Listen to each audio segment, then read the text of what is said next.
Excellency और मेरी छोटी बहन प्रधानमंत्री ताकाईची जी,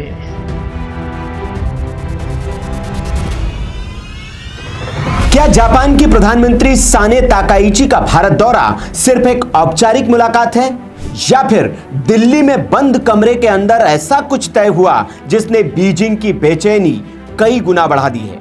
क्योंकि इस बार बात सिर्फ दोस्ती की नहीं, बल्कि इंडो पैसिफिक की नई रणनीति, defence, artificial intelligence, critical minerals, supply chain और आर्थिक सुरक्षा की भी है।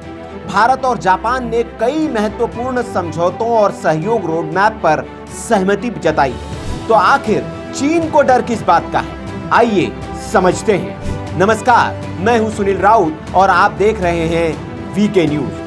भारत की धरती पर इस समय मौजूद है जापान की पहली महिला प्रधानमंत्री साने ताकाईची, वो नेता जो चीन के सामने झुकने के लिए नहीं, बल्कि आंखों में आंखें डालकर बात करने के लिए जानी जाती है। ताइवान को लेकर उनका रुख पहले भी काफी सख्त रहा है। उन्होंने कई मौकों पर मुक्त और स्वतंत्र इंडो पैसिफिक की वकालत की, लेकिन इस बार कहानी सिर्फ ताइवान की नहीं है। दिल्ली में प्रधानमंत्री नरेंद्र मोदी और साने ताकाईची की मुलाकात के बाद भारत और जापान ने एआई, रक्षा सहयोग, आर्थिक सुरक्षा, ऊर्जा, सेमीकंडक्टर, क्रिटिकल मिनरल्स और सप्लाई चेन जैसे क्षेत्रों में सहयोग को नई दिशा दी है। दोनों देशों ने रक्षा सह विकास यानी कि को डेवलपमेंट जैसे नए कदमों की भी घोषणा की है। यही वजह है कि बीजिंग इन बैठकों को बहुत ध्यान से देख रहा है। चीन लंबे समय से इंडो पैसिफिक में अपना प्रभाव बढ़ाने की कोशिश कर रहा है, वहीं भारत और जापान लगातार free and open Indo Pacific की बात करते हैं। इसीलिए जब दिल्ली और टोक्यो एक साथ रणनीति बनाते हैं तो उसका असर सिर्फ दोनों देशों तक सीमित नहीं रहता। एक और बात जो इस मुलाकात को और अहम बना देती है, जापान अब अपनी कई महत्वपूर्ण सप्लाई चेन चीन पर कम निर्भर बनाना चाहता है। भारत भी मैन्युफैक्चरिंग, इलेक्ट्रॉनिक्स, सेमीकंडक्टर और रेयर अर्थ सेक्टर में बड़ी भूमिका निभाना चाहता है।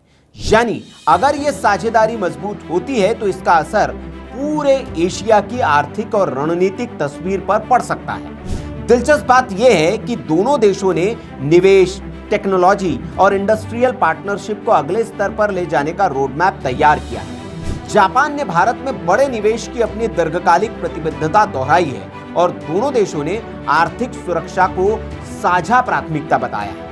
अब सबसे बड़ा सवाल, क्या यह सिर्फ एक आर्थिक साझेदारी है या फिर एशिया में बदलते शक्ति संतुलन की शुरुआत?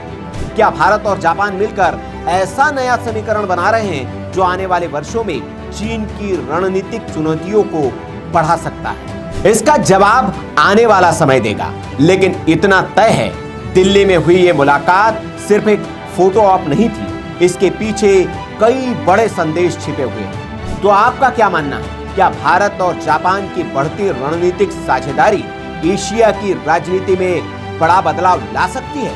अपनी राय हमें कमेंट बॉक्स में जरूर बताइए। अगर आपको यह हमारा विश्लेषण पसंद आया हो तो वीडियो को लाइक करें, शेयर करें और ऐसी ही खबरों के लिए, ऐसे ही विश्लेषण के लिए हमारे चैनल वीके न्यूज को सब्सक्राइब कर लीजिए। नमस्कार। वीके न्यूज, राष्ट्र के नाम।